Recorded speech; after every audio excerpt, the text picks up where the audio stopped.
بسم اللہ الرحمن الرحیم الحمد للہ والصلاة والسلام علی رسول اللہ وبعد۔ پچھلے درس میں ہم سورۃ النور کا چھٹا رکوع بیان کر رہے تھے کہ جس میں اللہ رب العزت نے اس حوالے سے کچھ دلائل دیے ہیں کہ اللہ نور السماوات والارض، اللہ نور ہے زمینوں کا آسمانوں کا، کائنات کا نور ہے، کائنات کے نظام کو تھامے ہوئے ہے، چلانے والا ہے۔ اس حوالے سے جو پہلی دلیل اور نشانی دی گئی وہ یہ تھی کہ ہر چیز اللہ کی تسبیح بیان کرتی ہے۔ اور ایک چیز اس میں یہ ایڈ کر لی جائے تو موضوع مکمل ہو جاتا ہے کہ ہر چیز نہ صرف کہ اللہ کی تسبیح بیان کرتی ہے بلکہ اللہ کے آگے سجدہ ریز بھی ہے۔ وَلِلَّهِ يَسْجُدُ مَا فِي السَّمَاوَاتِ وَالْأَرْضِ، اور اللہ ہی کے لیے سجدہ ریز ہے جو کچھ زمینوں میں ہے، جو کچھ آسمانوں میں ہے۔ بلکہ فرمایا یتفیأ ظلالہ عن الیمین والشمائل سجدا للہ، ہر چیز کیا سجدہ ریز ہوگی بلکہ ہر چیز کے جو سائے ہوتے ہیں، سایہ بھی، وہ بھی اللہ کو سجدہ کرتا ہے۔ یعنی جو مخلوق ہے وہ تو سجدہ کر رہی ہے، اور اس مخلوق کا جو سایہ ہے وہ بھی اللہ کو سجدہ کرتا ہے۔ الشمس والقمر بحسبان والنجم والشجر یسجدان، سورہ الرحمن میں آتا کہ سورج اور چاند ہر وقت اللہ کی تسبیح بیان کر رہے ہیں۔ والنجم والشجر یسجدان، اور ستارے اور درخت بھی اللہ کے آگے سجدہ ریز ہیں۔ یہ اللہ کی شان ہے، ہر مخلوق اس کے آگے سجدہ ریز ہے اور اس کی تسبیح بیان کرتی ہے۔ اب اگلی بات، ایک اور دلیل یہاں بیان کی جا رہی ہے، بارش کی دلیل، کہ اللہ رب العزت اپنی حکمتوں سے، اپنی قدرتوں سے کیسے بارش نازل فرماتے ہیں، اس میں بھی اللہ کی بہت بڑی نشانی ہے۔ تو آیت نمبر 43 میں فرمایا الم تر ان اللہ، کیا آپ نے دیکھا نہیں ہے کہ ان اللہ یزجی سحابا، کہ بے شک اللہ تعالیٰ بادلوں کو بناتے ہیں، اٹھاتے ہیں۔ یزجی سحابا، بادلوں کو ہانکتے ہیں، بادلوں کو اٹھاتے ہیں۔ ثم یؤلف بینہ، پھر اللہ ان بادلوں کو ملا دیتے ہیں۔ ثم یجعلہ رکاما، پھر بادلوں کو ملانے کے بعد ان کو طے بطے کر دیا جاتا ہے۔ یہ طے بطے کرنے کا یا رکامہ کا تجربہ آپ نے اپنی آنکھوں سے کیا ہوگا۔ جب آپ نے ہوائی جہاز کا سفر کیا ہے تو اتفاقاً کوئی ونڈو سیٹ مل گئی تو پھر یہ وہاں بیٹھے ہوں گے تو دیکھا ہوگا کہ جہاز جو ہے وہ چڑھتا ہے نا، تو ایک بادلوں کی ایک طے سے گزرتا ہے، اور اوپر بالکل مطلع بالکل صاف ہوتا ہے۔ پھر تھوڑا سا اوپر ہوا ایک اور بادلوں کی طے آتی ہے، پھر جو تھوڑا اوپر مطلع صاف ہو گیا، پھر ایک اور طے آتی ہے، اسی طرح کر کے یہ طے بطے اللہ نے بادلوں کو جوڑا ہوا ہے۔ یہ ثم یجعلہ رکاما، پھر اللہ اس کو طے بطے کر دیتے ہیں۔ فطر الودق، پھر آپ دیکھتے ہیں کہ الودق، بارش کے جو قطرے ہیں، یخرج من خلالہ، ان بادلوں کے اندر سے نکلتے ہیں۔ جیسے وہ چھاننی میں سے کوئی چیز نکلتی ہے، ایسے ہی قطرے در قطرہ جو ہے وہ بارش جو ہے وہ آپ دیکھتے ہیں۔ فطر الودق یخرج من خلالہ، اور آگے فرمایا وَيُنَزِّلُ مِنَ السَّمَاءِ مِن جِبَالٍ، اللہ رب العزت آسمان کے پہاڑوں میں سے نازل کرتے ہیں۔ آسمان کے پہاڑوں سے مراد کہ یعنی اتنی بلندی ہے پہاڑوں کی جیسے آسمانوں سے باتیں کر رہے ہیں۔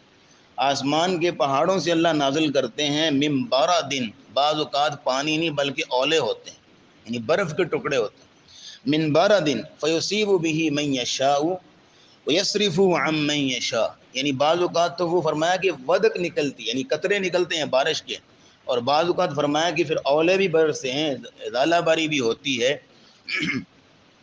فیصیب به من یشاء ویصرفه عن من یشاء، اللہ جس کو چاہتا ہے وہ بارش کے قطرے پہنچاتا ہے، اور جس سے چاہتا ہے اس کو محروم کرتا ہے۔ یہ تو اللہ کی حکمت ہے، اللہ کے فیصلے، وہ فیصلہ کرے گا کہاں بارش ہونی ہے کہاں نہیں ہونی، کس تک پہنچنی ہے کس تک نہیں پہنچنی۔ بادلوں کو ہانکنا اور سارے معاملات جو ہے وہ اللہ ہی چلا رہا ہے۔ جیسے کہ ایک حدیث میں آتا ہے صحیح مسلم میں، ایک شخص باغات میں سے گزر رہا تھا، کھیتوں میں سے گزر رہا تھا، تو اس کو بادلوں میں سے آواز آئی۔ آواز یہ آئی کہ فلاں بندے کے کھیت کو جا کے پانی لگاؤ، فلاں بندے کے کھیت کو پانی لگاؤ۔ اب اس نے دیکھا کہ بادل اسی طرف جو چلنا شروع ہو گئے اور جا کے برسنا شروع ہو گئے۔ اب یہ اسی جستجو میں وہ بندہ کون ہے کہ جس کا نام پکارا جا رہا ہے، اور وہ کائنات کا جو ایک پورا سسٹم اس کے لیے معمور کیا جا رہا ہے کہ تم جا کے اس کے کھیتوں کو پانی پلاؤ۔ پر اس چڑھتے چڑھتے ذرا اونچائی پہ تھا، اس کے قریب پہنچا، دیکھا وہ اپنے ہاتھ میں کدال وغیرہ اور اوزار وغیرہ پکڑے وہ اپنی جو ہے وہ زمین کو سٹ کر رہا تھا۔ اسے پوچھا، ہاں بھائی تو مجھے بادلوں میں سے تیرا نام جو ہے وہ میں نے سنا ہے، اور کہا گیا کہ اس کے کھیت کو پانی لگاؤ، آخر کرتے کیا ہو، تمہارا عمل کیا خاص، راز کی بات تو بتاؤ۔ اس نے کہا راز کی بات تو کوئی نہیں، بس اتنا ہے کہ جب بھی میں جو ہے وہ میری زمین میں سے پیداوار نکلتی ہے تو میں اس کو 3 حصوں میں ڈسٹریبیوٹ کر لیتا ہوں، 3 ایسے کر لیتا ہوں۔ ایک حصہ اپنے بیوی بچوں کے لیے، اپنے پیٹ کے لیے، اور دوسرا حصہ اللہ کی راہ میں وقف، غرباء کو، مساکین کو دے دیتا ہوں، اور تیسرا حصہ واپس جب وہ کھیتوں میں انویسٹ کر دیتا ہوں۔ بس یہ ہے کہ 3 حصے کرنے ہیں، یعنی اس میں سے اس نے جو ایک حصہ مقرر کیا ہوتا ہے نا غرباء مساکین کے لیے، کہ بس جو بھی ہو سال میں یا 6 ماہ بعد جو بھی فصل نکلنی ہے، اپنی پیداوار میں سے ایک حصہ یعنی تیسرا حصہ وہ غرباء مساکین کو اللہ کی راہ میں ضرور دینا۔ تو اس کی برکت دیکھیے کہ بادلوں کو معمور کیا جا رہا ہے کہ جاؤ سارے کھیتوں کو چھوڑو، پہلے اس کے کھیت کو جا کے پانی دو۔ تو یہ معمور کرنا اور کہاں بارش ہوگی کہاں نہیں ہوگی یہ کون کر رہا ہے؟ نظام چلا رہا ہے اللہ کی ذات۔ یہاں یہ بتانے کا مقصد یہ ہے کہ تم سمجھو کہ اللہ کی ذات کا جو ہے وہ سارا نظام چلا رہی۔ لیکن آج کل مسئلہ پتہ کہ ایک چھوٹی سی بات ذرا سمجھیے گا، آپ بھی اتفاق کریں گے انشاءاللہ۔ آج کل لوگوں کو بجائے کہ یہ بتایا جائے کہ اللہ رب العزت نظام کائنات کا نظام چلا رہا ہے، ہماری جو ہے وہ آج کل کی جو ایجوکیشن ہے وہ کچھ اور طرف جا رہی ہے کہ ہر طرح یہ جو ہمارے جو اسٹرونومسٹ ہیں یا فزسٹ ہیں یا سائنٹسٹ ہیں جو بھی ہیں یا طبیعیات دان جن کو کہہ لیجئے، وہ اس طرح کے قوانین طبعیہ، اس طرح کی جو کہ فزکس کے قوانین پیدا کر لیے ہیں، بنا لیے ہیں کہ اب لوگوں کو لگتا ہے کہ کائنات کا نظام یہ خود بخود چل رہا ہے، چلانے والا کوئی نہیں ہے۔ مثال کے طور آپ مثال دیتا ہوں، بارش نازل ہوتی ہے، اب اس میں سے بتا دیا گیا کہ جی جب سمندر کی تپش جو ہے وہ حرارت پڑتی ہے، سورج کی جو تپش اور حرارت پڑتی ہے سمندر کے اوپر، اس سے جو ہے وہ پانی سے بخارات بن کے اڑتے ہیں اور وہ پھر بادلوں کی شکل اختیار کر جاتے ہیں۔ اور پھر اس کے بعد کیا ہوتا ہے کہ جناب جب وہ بادل جو ہیں بخارات جب ٹھنڈے علاقے میں پہنچتے ہیں تو پانی کی شکل اختیار کر لیتے ہیں، پھر جو ہے وہ ہوائیں ان کو ہانکتی ہیں اور اس کے بعد جو ہے وہ جا کے بارش نازل ہوتی ہے۔ بس دیٹس اٹ، یہ قانون پڑھا دیا گیا، ٹھیک ہے، ریالٹی تو ہے، اس میں دریافت کر لیا گیا، لیکن یہ ہے کہ یہ بھی بتانا چاہیے کہ اس کے پیچھے کون ہے جو سارا وہ چلا رہا ہے، وہ نہیں بتایا جاتا۔ اصل چیز یہاں جو ہمیں سمجھانے کے لیے آج نازل ہو رہی ہے، یہ سمجھانے کے لیے تم اس کی قدرت کو پہچانو، اس کی قدرت کو پہچانے رہے تو یوں لگ رہا ہے جیسے سب کچھ جو ہے وہ ہو رہا ہے، اور بچوں کو پڑھایا جاتا ہے اور بچے سمجھتے ہیں کہ بس یہ آٹومیٹکلی سائیکل چل رہا ہے اور بس یہ خود ہی بخارات اٹھتے ہیں اور خود ہی جو ہے بادل بنتے ہیں اور خود ہی برسنا شروع ہو جاتے ہیں، یعنی بتایا نہیں جاتا کہ کون اس کے پیچھے۔ اب دیکھیے نا کہ بادلوں کے اندر کوئی 4-5 لیٹر پانی تو ہوتا نہیں، ہاں، کروڑوں خربوں ٹنوں پانی ہوتا ہے، تو یکدم اگر سارا گر جائے تو کیا بچے نیچے؟ کچھ بھی نہ بچے۔ یہ کون ہستی ہے کہ جو سارا جو ہے وہ مینج کر رہی ہے کہ اس کو قطرہ در قطرہ گرانا ہے، اور کہاں ضرورت ہے کہاں ضرورت نہیں ہے۔ بعض اوقات ایک کھیت پہ بارش ہو رہی ہوتی ہے دوسرے پہ نہیں ہو رہی ہوتی، ایک کھیت پہ اولے گرتے ہیں اور تباہ ہو جاتا ہے، دوسرا کھیت بالکل محفوظ رہتا ہے۔ یہ کون ڈیسائیڈ کرے گا؟ یہ بتانے کی ضرورت ہے۔ اصل میں اب دیکھیے کہ اگر اس طرح آپ کہیں گے کہ سب کچھ چل رہا ہے تو بہت بڑا کفر ہوگا حدیث کی روشنی میں۔ نبی کریم صلی اللہ علیہ وسلم حدیبیہ کے مقام پر تھے تو بارش ہوئی، نازل ہوئی، آپ علیہ الصلوۃ والسلام نے فجر کی نماز پڑھائی، اور فجر کی نماز پڑھاتے ہی آپ نے لوگوں کی طرف منہ کیا اور ایک جو ہے وہ بات کر دی۔ آپ نے فرمایا، اللہ نے بیان فرمایا ہے کہ اصبح من عبادی مؤمن بی و کافر بی۔ آپ نے فرمایا کہ اللہ رب العزت کہہ رہے ہیں کہ آج کی رات میرے بندوں میں سے کچھ بندے ایسے ہیں جو کہ مومن ہو گئے اور کچھ ایسے ہیں جو کافر ہو گئے۔ صحابہ ایک دفعہ چونک گئے، کیسے؟ ہم میں سے کون ایک ہی رات میں مومن بھی ہو گیا کافر بھی ہو گیا؟ کیسے ممکن ہے؟ تو یا رسول اللہ اس کی وضاحت فرما دیجیے، وجہ کیا بنی؟ تو فرمایا کہ آج رات بارش ہوئی تھی، جی ہوئی تھی۔ فرمایا جس نے کہا کہ ہم مطرنا بفضل اللہ، ہمیں بارش ہوئی ہے اللہ کے فضل سے، فہو مؤمن، وہ بندہ مومن ہے۔ اور جس نے کہا کہ مطرنا بنوع کذا و کذا، یہ ستارہ ادھر سے ادھر گیا ہے، تو جب یہ ستارہ ادھر سے ادھر جائے تو پھر بارش ہوتی ہے، تو آج رات یہ ستارہ ادھر سے ادھر گیا تھا تو بارش ہوئی ہے۔ یعنی اللہ کی قدرت، اللہ کی کرنا اس میں ہے ہی نہیں ہے، یعنی ہمیں ستارے کی وجہ سے بارش ہوئی، فرمایا وہ کافر ہو۔ تو اب آپ دیکھ لیجئے کہ بچوں کو اگر یہ قوانین پڑھائے جا رہے ہیں تو ساتھ میں یہ بھی پھر بتانا پڑے گا کہ یہ نظام کائنات اللہ چلا رہا ہے۔ کون ہے جو ہواؤں کو لے کے جا رہا ہے؟ کون ہے جو بادلوں کے بخارات جو ہے وہ بنا رہا ہے؟ اور کون ہے جو سورج کی گرمی کی تپش جو ہے وہ ڈالتا ہے اور پھر جو ہے وہ سارا کچھ بنتا ہے؟ یہ چیز جب بتائی جائے گی تو پھر ان آیتوں کا مقصد بھی پورا ہوگا، اور پھر یہ ہے کہ اللہ رب العزت کی قدرتیں اور اللہ کی حکمتیں بھی سمجھ میں آئیں گی۔ یعنی کہ ہر چیز کو آپ قوانین کے ساتھ نہیں جوڑیں گے۔ اب یہ ہے کہ زلزلہ آتا ہے، اللہ محفوظ فرمائے، اب بتانا تو یہ چاہیے کہ بھی اللہ کے عذابوں سے ڈرو، اللہ سے ڈرو، یہ ایک انڈیکیشن ہے اللہ کی طرف سے، اللہ جھنجھوڑتے ہیں بندوں کو کہ بس باز آ جاؤ۔ لیکن اس میں اگر یہ جوڑ دیا جائے، لوگوں کو بتا دیا جائے کہ پلیٹیں ہلتی ہیں اور یہ ہوتا ہے وہ ہوتا ہے، خیر وہ کہتے ہیں کہ کلی ولی ہے کوئی مسئلہ نہیں، بھائی پلیٹیں ہلی ہیں لیکن ہلائی کس نے؟ ہلائی کس نے اور کیوں ہلائی ہیں، یہ بھی تو دیکھو نا۔ تو یہ چیز، الم تر ان اللہ، کیا آپ نے دیکھا کہ ان اللہ یزجی سحابا، کہ بے شک اللہ تعالیٰ ملاتا ہے بادلوں کو، ثم یؤلف، یزجی سحاباً، بادلوں کو اٹھاتا ہے، یعنی وہی جو سائنٹیفک تھیوری آپ کے سامنے رکھ دی گئی کہ جو ہے وہ بخارات بن کے اڑتے ہیں۔ ثم یؤلف بینہم، پھر اللہ رب العزت ان کو طے بطے کرتا ہے، ان کو جو ہے وہ اللہ رب العزت ملاتا ہے۔ ثم یجعلہ رقاما، پھر ان کو ایک دوسرے کے اوپر طے بطے اللہ کرتا ہے۔ فطر الودق، پھر اس کے بعد آپ دیکھتے ہیں کہ وہ بارش کی قطرات اس میں سے نکلتے ہیں۔ وینزل من السماء من جبال فیہا من برد فیصیب به من یشاء یصرف عن من یشاء، اور اللہ رب العزت اس میں سے آسمان کے پہاڑوں میں سے اولے جو ہے وہ نکالتے ہیں، اور پھر جس کو چاہتے ہیں وہ پہنچتے ہیں، جس کو چاہتے ہیں نہیں پہنچتے۔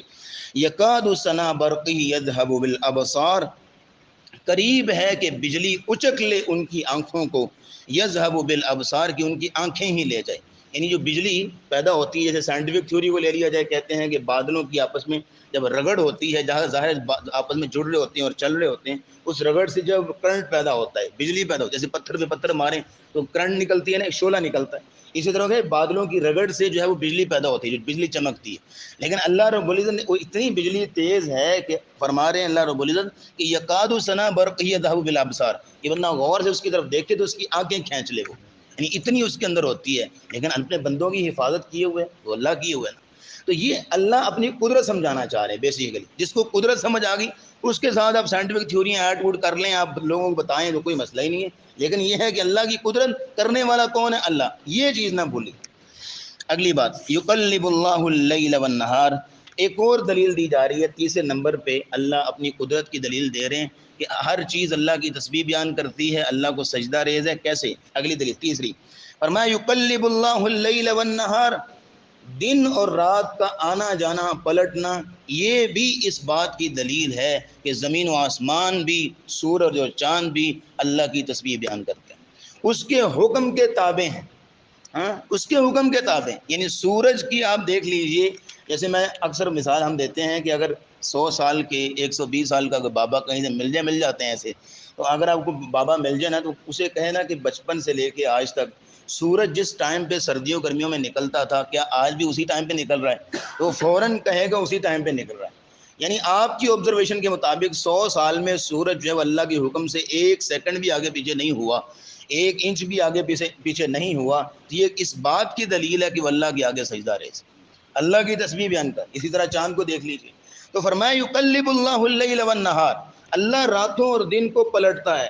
اب اس میں بھی اب بار بار جو ہے اسی طرح بات آ رہی، اسی میں بھی سائنٹیفک تھیوریاں لے آئیں کہ ایسے ہوتا ہے، زمین کی روٹیشن ہے، زمین کی ریولیوشن ہے، اور جو حصہ سورج کے سامنے آ جائے اس میں جو ہے وہ دن ہوتا ہے، اور جو حصہ سورج کے اپوزٹ سائڈ پہ وہاں رات ہوتی ہے، اور اسی طرح سال کے حساب سے اس کی جو ریولیوشن ہے، اور پھر جو کہہ لیا گیا کہ یہ سردیوں گرمیوں کا معاملہ بھی اسی طرح ہو سکتا ہے۔ لیکن اتنے بڑے گولے کو، اتنے بڑے جو ہے وہ پلانٹ کو، ارتھ کو کون جو ہے وہ مینٹین کیے ہوئے ہے، اور کون سورج کی جو ہے سورج کے گرد اس کی گردش کو مینٹین کیے ہوئے، اس کو ایک جگہ پہ روکے ہوئے ہے کہ اتنا بڑا جو ہے وہ یہ پلانٹ ہے اور اتنی بڑی اس کا جو ہے وہ مربع ہے، تو پھر یہ ہے کہ کون اس نظام کو چلائے ہوئے، یہ چیز بتانے کی۔ یقلب اللہ اللیل والنہار، راتوں اور دن کو پلٹنا یہ اللہ کی قدرتیں ہیں۔ کبھی راتیں چھوٹی ہوتی ہیں، رات لمبے ہوتے ہیں، اور کبھی جو ہے وہ راتیں جو ہے اللہ رب العزت کی حکمت سے لمبی ہو جاتی ہیں اور دن چھوٹے ہو جاتے ہیں، اور پھر اسی طرح جو ہے وہ دن اور راتوں کے اوقات کو اللہ رب العزت بدلتے رہتے ہیں۔